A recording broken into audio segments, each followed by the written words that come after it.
दोस्तों नमस्कार, मैं चिंतामणि जयपुरी और वीरा आप सबका स्वागत करते हैं एक और नए वीडियो में। जैसा कि आपने पिछले व्लॉग में देखा, वीरा ने मुझे बाइट कर लिया था।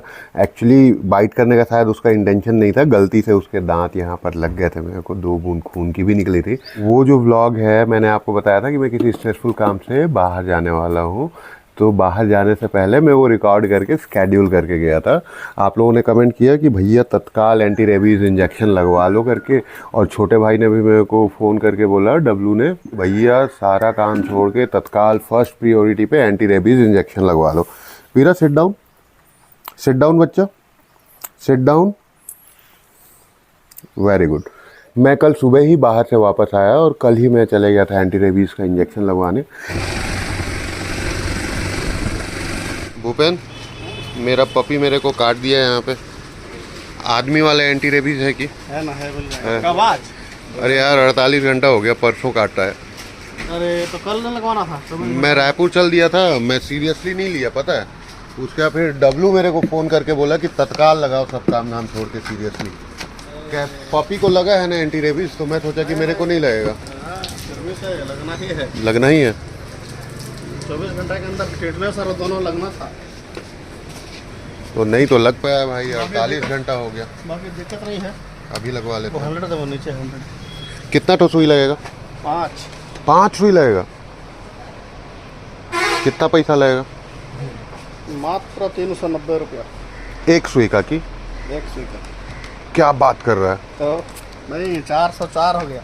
404 रुपया एक सुई का? एक सुई का 4 एकम 4 4 दूनी 8 4 3 12 4 2000 मानिए। 2000 का खर्चा है मात्र। और टिटनेस का अलग? फिटनेस का हो तो 10 रुपये का है मानिए। मतलब 2010 रुपया का खर्चा है। तो भाइयों 404 रुपये का एक वैक्सीन है और प्लस टिटनेस 2 ठो लगेगा। किसी दिन इसमें रहता है तो भाई 400 रुपये का एक है। ऐसे ऐसे 4 और लगेंगे तो मोटा खर्चा हो गया यार। वीरा यार बहुत खर्चा करवा दिया। महंगा शौक है भाई ना डॉगी पालना, जबकि देसी कुत्ता है, कोई ब्रीड नहीं है महंगा। लैब्राडोर और जर्मन शेफर्ड, रॉटवीलर नहीं है भाई। मैं नहीं सोचा था इतना महंगा आएगा बोल के। 5 लगेगा। जा रहा हूँ दिनेश डॉक्टर के पास लगवाऊंगा। नमस्कार डॉक्टर साहब। कुत्ता काटने का दवाई लगता है भाई, सुई लगवाएंगे।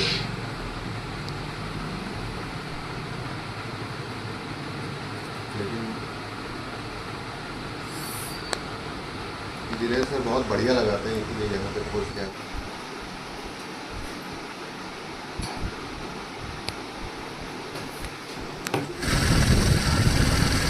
टोटल ये 5 शॉट लगने वाले हैं, जिसमें से एक शॉट मैं लगवा चुका हूँ। ये जो यहाँ पे सरकारी अस्पताल है, प्राथमिक स्वास्थ्य केंद्र, वहाँ पे फ्रीली अवेलेबल होता है।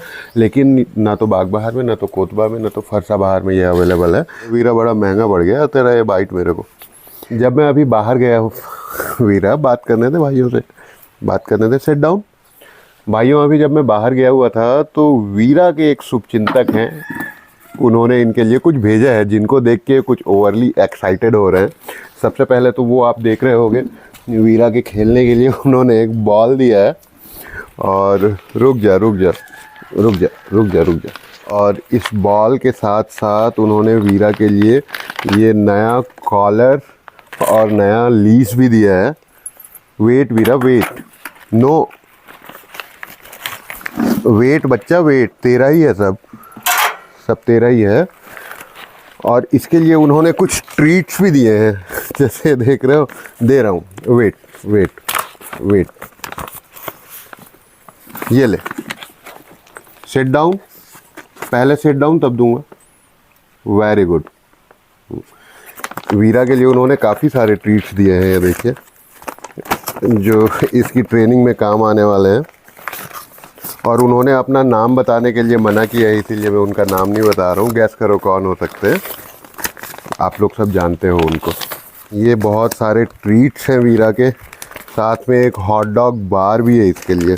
इतना ही नहीं, वीरा को नहलाने के लिए उन्होंने ये शैम्पू भी दिया है, और जुए वगैरह होते हैं तो उनको मारने के लिए ये पाउडर भी दिया हुआ है। तो मेरे और वीरा की तरफ से वीरा के उस सीक्रेट शुभचिंतक को बहुत बहुत धन्यवाद। भाइयों पिछले 2 दिनों से लगातार बारिश की झड़ी लगी हुई है। अच्छा हुआ कि हम लोग बारिश होने से पहले हमारा जो आधा क्यारी है वहाँ पे बरबट्टी लगा दिए थे। देखिए बरबट्टी के पौधे उग रहे हैं और यहाँ पर जो हमने तुलसी के पौधे लगाए थे 1 2 3 4 ये भी अच्छे से जी गए हैं और लगातार ये ग्रोथ कर रहे हैं। आप लोगों को याद होगा यहाँ पर हमने मुनगा का एक वृक्ष लगाया था, इससे भी पत्ते निकल रहे हैं, ये भी बढ़िया जी रहा है। और ये करेला, कुंदरू, मखना ये भी अच्छे से जी रहा है। आपको याद होगा विकेश ने यहाँ पर जो पपीता का वृक्ष लगाया था ये भी अच्छे से जी रहा है और ये आम का वृक्ष भी अच्छे से जी रहा है। भगा वीरा, गुड बॉय। भाइयों ये सहदेव के यहाँ से चावल पीसने के लिए आया है, इसको पीस देता हूँ, 1.5 किलो है। और उसके बाद कुछ बहुत ही इम्पॉर्टेंट और गहरी बात करनी है आप लोगों से, स्टे ट्यून्ड। भाइयों आप लोगों को याद होगा कि लास्ट वीडियो में मैंने आप लोगों को बताया था कि कैसे एक ईमेल की वजह से मेरी सोच और ज़िंदगी में आमूलचूल परिवर्तन हो रहा है करके। मैं पिछले कुछ दिनों से प्रेमानंद जी महाराज को सुनना शुरू किया हूँ। भाइयों मैं 2 विषय पे बात करने से बचता हूँ, एक तो पॉलिटिक्स और दूसरा रिलीजन, स्पिरिचुअलिटी। आज मैं अपने आप को रोक नहीं पा रहा हूँ कि स्पिरिचुअलिटी की वजह से मेरी ज़िंदगी में क्या क्या पॉजिटिव चेंजेस हो रहे हैं, बताता हूँ आप लोगों को। पहले ये मैं धान पीस लेता हूँ, फिर बात करते हैं हम लोग बैठ के आराम से।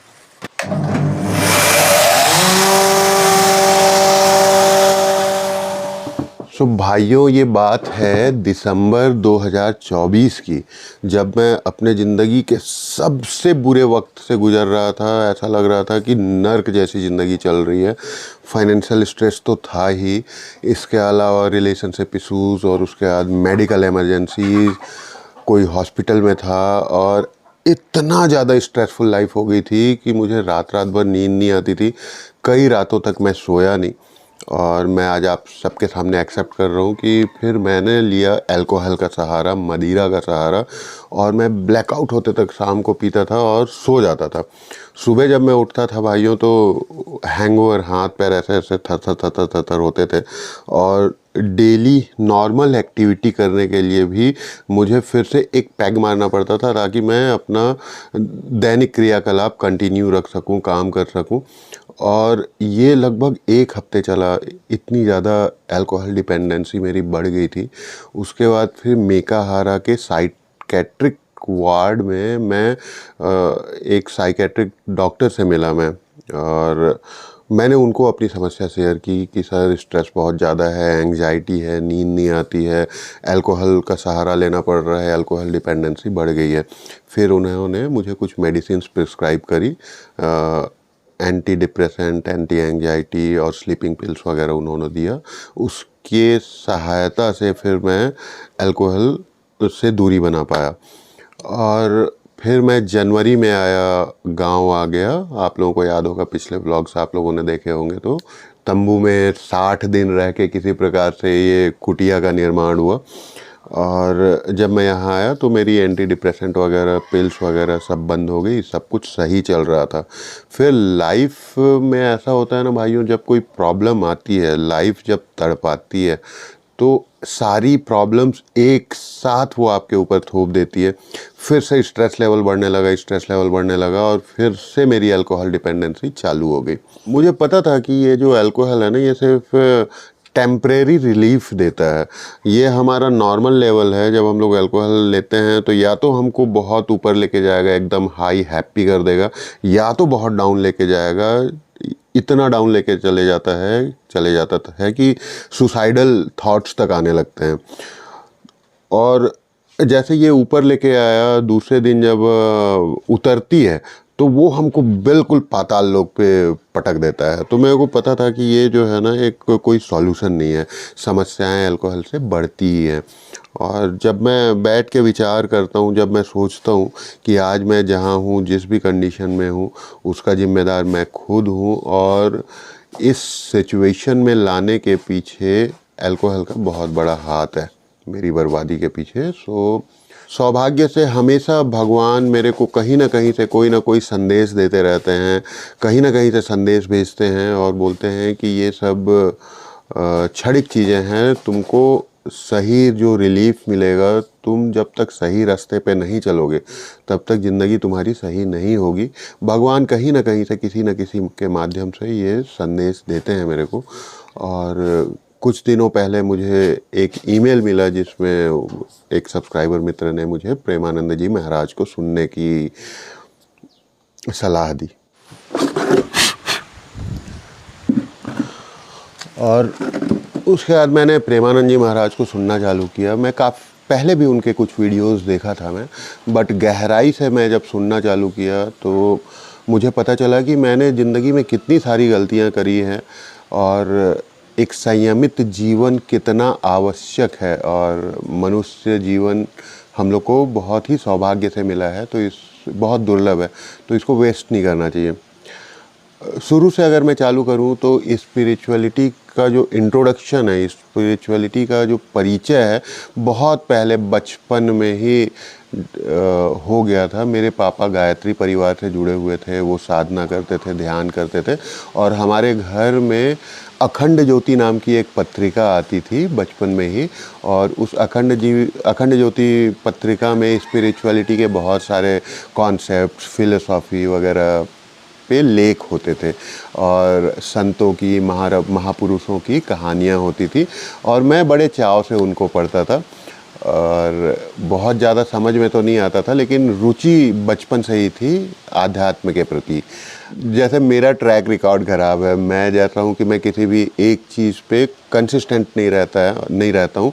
किसी भी रास्ते पे मैं लगातार नहीं चलता हूँ, बीच बीच में भटक जाता हूँ। वैसे ही मेरे पापा का भी था।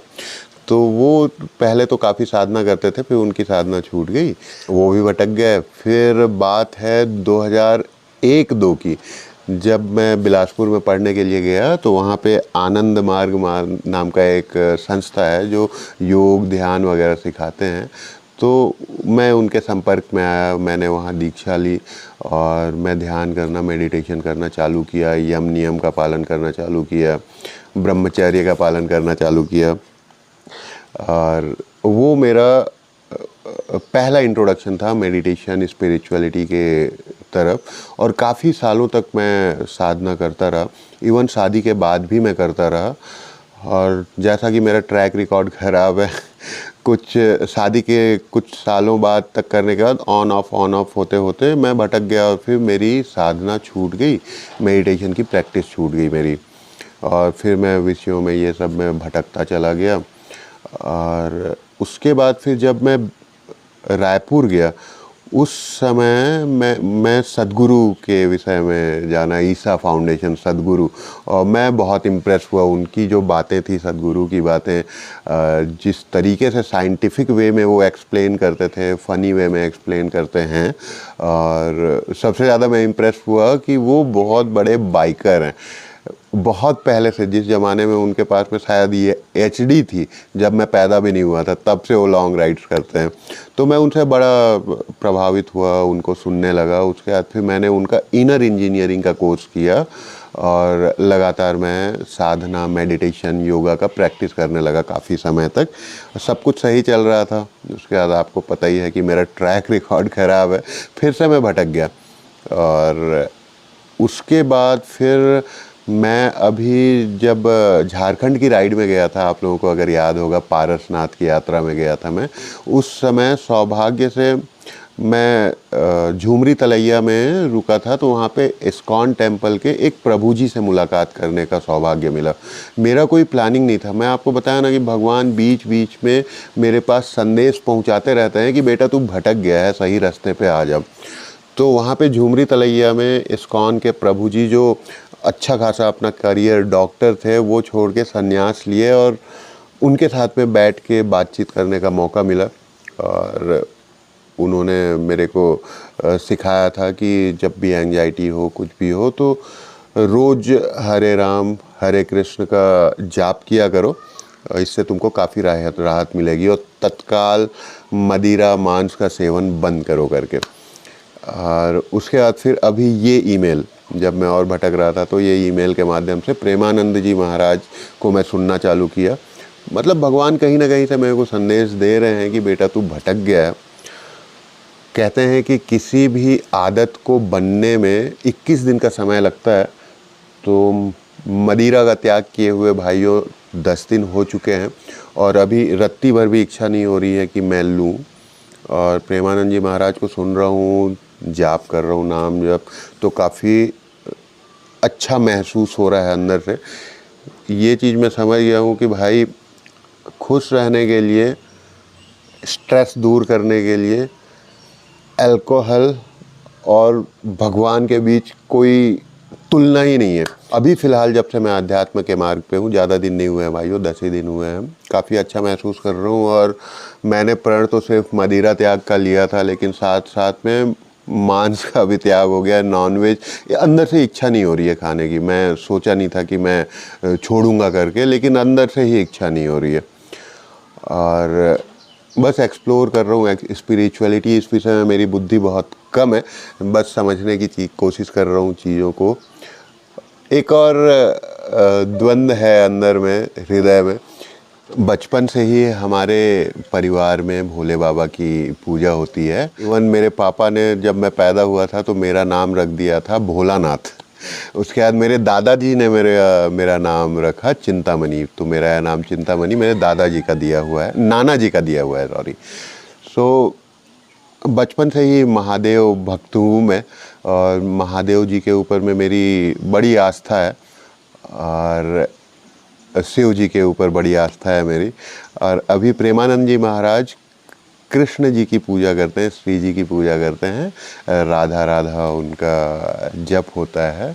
और मुझे पता है कि दोनों, कृष्ण जी, विष्णु जी, शिव जी, सभी एक ही परम ब्रह्म के रूप हैं। सभी सिर्फ नाम अलग अलग है, तीनों एक ही हैं।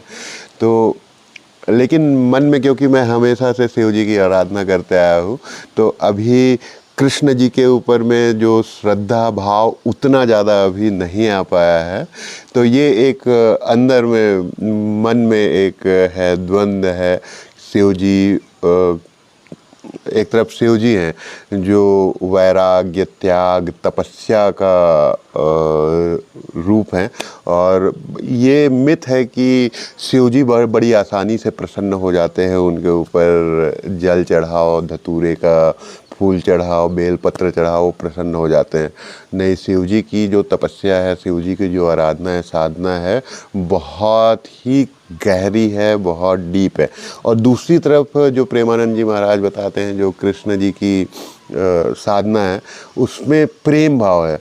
मैं जब ओम नमः शिवाय का जाप करता हूँ तो एक अलग गंभीरता आती है अंदर, अलग वैराग्य आता है। और एक तरफ मैं कृष्ण जी के लिए जाप करता हूँ तो मन में प्रेम भावना आती है। तो ये मेरे को ज़्यादा अच्छा लग रहा है कि ये ज़्यादा आसान लग रहा है। बट आसान सिर्फ देखने में लगता है, इसमें समर्पण, दिल से एकदम समर्पण चाहिए, और वो समर्पण आने में थोड़ा सा समय लगेगा। और किसी भी मार्ग में बढ़ने से पहले एक गुरु का होना बहुत ही ज़्यादा ज़रूरी है। तो और प्रेमानंद जी महाराज कहते हैं कि आप समर्पित तो होइए भगवान के प्रति, और गुरु अपने आप आपकी ज़िंदगी में आ जाएंगे। तो बस इंतज़ार है एक गुरु का जो मुझे सही मार्ग दिखा सके, और जिनसे मैं बात कर सकूं, अपने प्रश्नों का जवाब ले सकूं। अच्छा लग रहा है भाई लोग, बहुत ही बढ़िया लग रहा है। वृंदावन जाने की तीव्र इच्छा हो रही है। देखते हैं कब ईश्वर की कृपा होगी और मैं वृंदावन जा पाऊंगा। और इस बार हे भगवान, मुझे सही रास्ते पे रखना, भटकने मत देना, क्योंकि ट्रैक रिकॉर्ड मेरा ख़राब है, आप लोगों को पता है। बस यही शेयर करना था भाइयों। अभी समस्याएं तो जो थी लाइफ में वो हैं ही, बल्कि समस्याएं काफ़ी बढ़ती ही जा रही हैं। लेकिन इन समस्याओं के होते हुए भी मन जो है बहुत प्रफुल्लित है, क्योंकि अभी सब कुछ मैंने भगवान के हाथ में छोड़ दिया है। तो जो भी होता है अच्छे के लिए होता है, जो होगा आगे अच्छे के लिए होगा, ये सोच के मन अभी काफ़ी प्रसन्न है। उम्मीद है सब कुछ अच्छा होगा। आज का वीडियो यहीं समाप्त करते हैं। ये चीज़ें मैं आप लोगों के साथ में शेयर करना चाह रहा था, इसीलिए खुद को रोक नहीं पाया।